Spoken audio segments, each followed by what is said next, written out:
guys, so today I'm going to be doing a CV axle, actually two CV axles, but they're the same exact job, so I'm only going to show you one.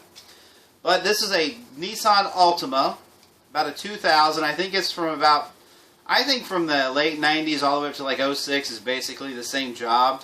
I'd say the difficulty level is probably about a 5 out of a 10. It's not that hard, but there's a couple tricks you'd want to know before you tackle this job. Because if you do it like the book says, it's going to be very aggravating. If you do it without having the suspension tools it takes to separate everything, it can be aggravating. So I'm going to teach you a method that'll actually make this job pretty simple, and you can kind of get to it pretty quick. So the first thing we do whenever you get a CV axle is you want to make sure you got the exact one. Check the product before you disassemble your car, obviously. So let's bust it open. Let's see what it looks like. This is from Napa. Come on, camera, take a look at this with me. Let's see what we got here. Well, we definitely got a box. Okay, so what's important? This is coming with the axle nut, which is good. So on this one, we'll use it. It doesn't matter if we mess up the thread or anything. All right, so it looks pretty good. I just looked at the other one. This is pretty much the exact.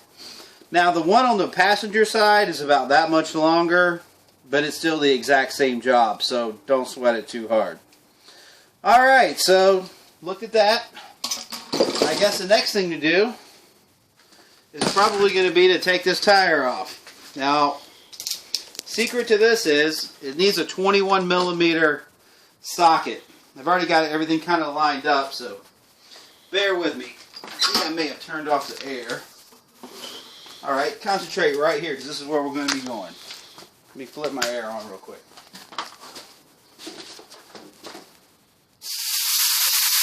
Sorry about the noise. Very cool tool to have right here. And 21 millimeter it is. Now hopefully the tire. Okay, good job. Tire's off in just a second. That's good. Alright. So the next thing we're going to do is concentrate on this key right here. And first tip of the day. This axle nut is tough. They're always tough. They're in there with a lot of torque, over 100 pounds usually. So the first thing I always do, give myself just a little bit of help. A little WD-40, whatever. Deep Creep, by the way, is probably the better of anything that'll penetrate. It's made by Seafoam, just a little heads up. So now I'm just going to get a pair of pliers. And how this works is you just kind of straighten it out. Just kind of like this. Alright. Kind of coming along. And with a little bit of luck, it's turning. And look, can get in here close, camera. I want them to see what's going on here. So, alright, let me grab this hammer right here. Hang on 1 second. So the first tool you're definitely going to need is a 21 millimeter. Whether it's a crowbar or whatever. Next thing is a good pair of pliers or dikes or something. You want to kind of do this real easy.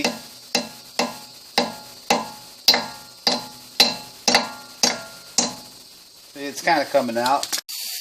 Alright, so it can be just a little difficult, but there it goes. Now, what you're going to do with this is you're going to turn around and put it on the ground and beat it back straight again so you can reuse it, because this has to be reused. Now for the fun guy, this right here is a 36 millimeter. So, hang on 1 second. Yep, 36 millimeter. I'll cut my air off. Hopefully I've got enough power left to rock and roll this.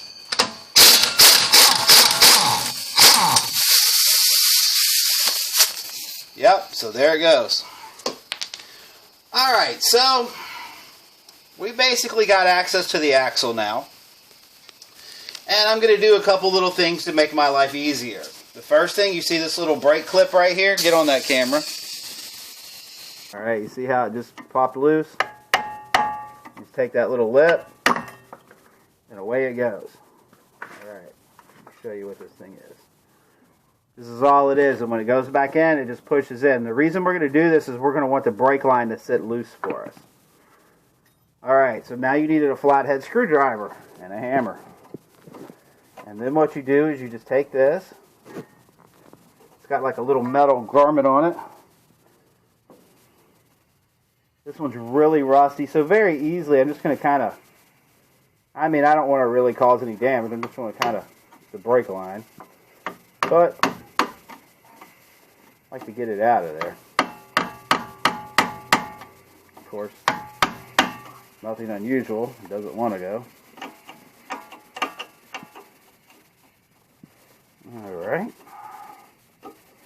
There it goes. You just kind of pinch it a little forward and slide it back. See, now you got some room here to move.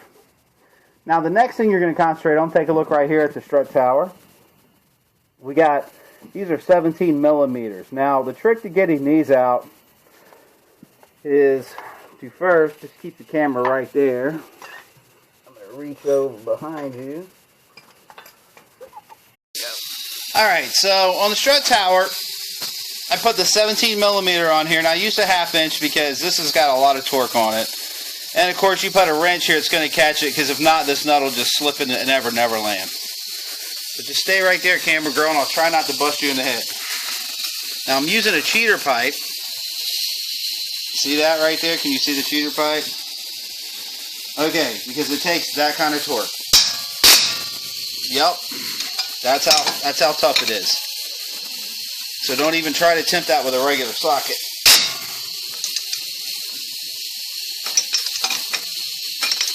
Now some people just say take the trailing arm off the bottom. But you know what, man? That is really difficult to do, and you almost always destroy that little joint down there. So that's why I opt to do it this way, which is pretty fast if you ask me, compared to how things can get. Alright, so I'm going to take off the other bolt and we're going to be right back. Okay guys, so this is what we're dealing with. And there you go, that's what it is. So this little, you got the little 17 millimeter on each end, use an open end wrench on one end and a socket on the other with a breaker bar, and you're going to be able to take this. Feel honored, everyone, because I'm not wearing gloves, and it really ticks me off because I hate getting my hands dirty, but I have no choice because of these stupid little cotter pins I can't get my freaking hands on with gloves on. Anyway, so we got a little castle bolt on the tie rod end. This is the next point for you. And you just take it out. Here it is. Now this particular one is a 19 millimeter. How this removes without damaging it is, this comes off pretty easy. But you're going to need a special tool to take this up without hurting anything. And it's a lot faster, and I just want to show you how it works. If, of course, this bolt ever decides to come on off. This nut is taking too long. There you go. Got a little gong. Alright, so this is the castle bolt right here I'm talking about. And the reason they call them a castle bolt, guess what? Looks like a castle. So anyway, the idea is that the little cotter pin just kind of, when it goes up, the cotter pin kind of goes through the bolt. There's a hole in it, and it just kind of holds it there. Actually, it's backwards. It holds it like that. Whatever. Okay. So here's what you need for one of these. This right here is how you get them off. See how it just slides? Of course, you might have to back this down a little bit. But anyway, this just slides. You know, you can get these little pullers anywhere. You can get them at AutoZone, O'Reilly. You can go to the dealer and get it, or whatever. And you're like, oh, I can just bang it out. Well, and you could use a pickle fork to get in there and push it out, but you're going to destroy the joint. So, sometimes it's just better off, hopefully, to use the right tool, which this is supposed to be. So, with a little bit of luck. Ah, there we go. And it happens just that fast. See? It's just wedged in there. So once it pops it, it frees it, game over. Alright, come back over to the front. You just knock this loose. It don't matter because you got a brand new one anyway. And once you get her in there about as far as you can go, which I might be there now, this is what you do. You just come around here. Of course, this only works in the movies. I don't know what's going to happen right now. It's my washer. Now I want to take something and finish pushing that on out. You see how free it is? Okay, there's your washer. Now pay attention to this washer because they don't give you a new one. They give you a new nut, but they don't give you a new washer. So you're going to have to keep hold of that. Of course, there's nothing wrong with the washer. But anyway, you might have to put a little, some kind of little device in there to kind of pop it out, but there she goes. Now the reason I do it this way is because you can actually just sit on that arm, and now she's free.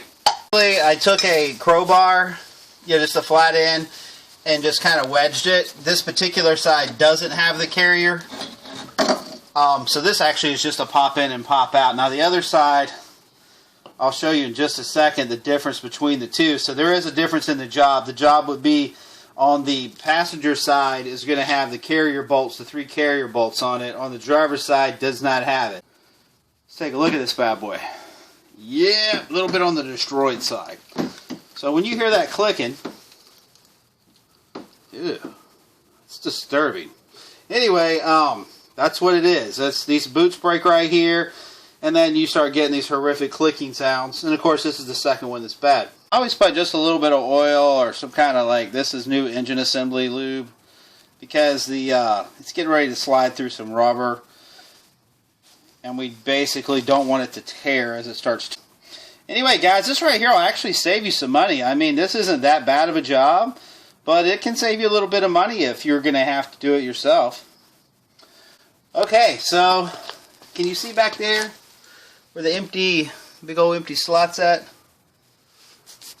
You see it? I'm sending this one through now. Alright guys, give me just a second. I'm going to crawl under here and make sure I get that in just the right spot. Alright, so with a little bit of luck, and I do stress a little bit of luck, you just kind of put that sucker back in. Alright, feels like she's where she's supposed to be. Now when I slid it on the other end, it's got a little snap ring on the end, so when it goes in it just kind of pops out and holds it. And you can see the other end of it. It's kind of staying, it's just the rubber you see kind of expanding.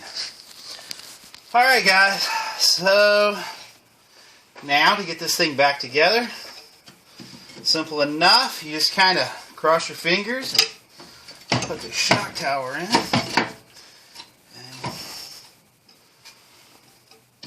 Alright, need some bolts. Alright, come back and I'll get my bolts on. Now to put the tie rod, see I just went ahead and put those bolts back in, but the tie rod just kind of slides right back in there. Sorry about the disgustingness of my hands. It's one of those jobs. And you take your little castle bolt. What did we decide this was? What lie did I tell? Did I say it was a 19? There you go. You better whisper. Yeah. Y'all ever wonder what happens behind the scenes of these videos? First, the car man is abused by a very mean producer. That's all I'm going to say. That keeps laughing at me. Because I'm the one with busted hands. And guess who's complaining? Not me. Nope. Okay, apparently it's righty-tighty. Let's go with that story. So I'm going to use a breaker bar to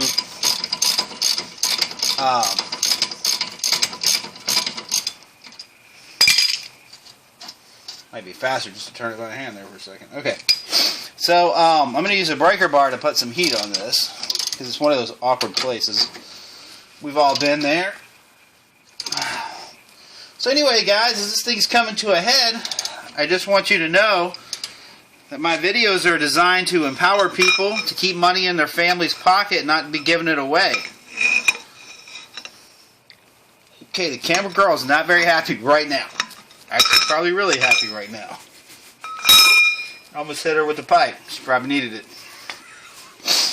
Okay, so we're going to put the cotter pin back in. So go ahead and pause while I do that. And we'll put the... Alright, so let's put this axle nut back on.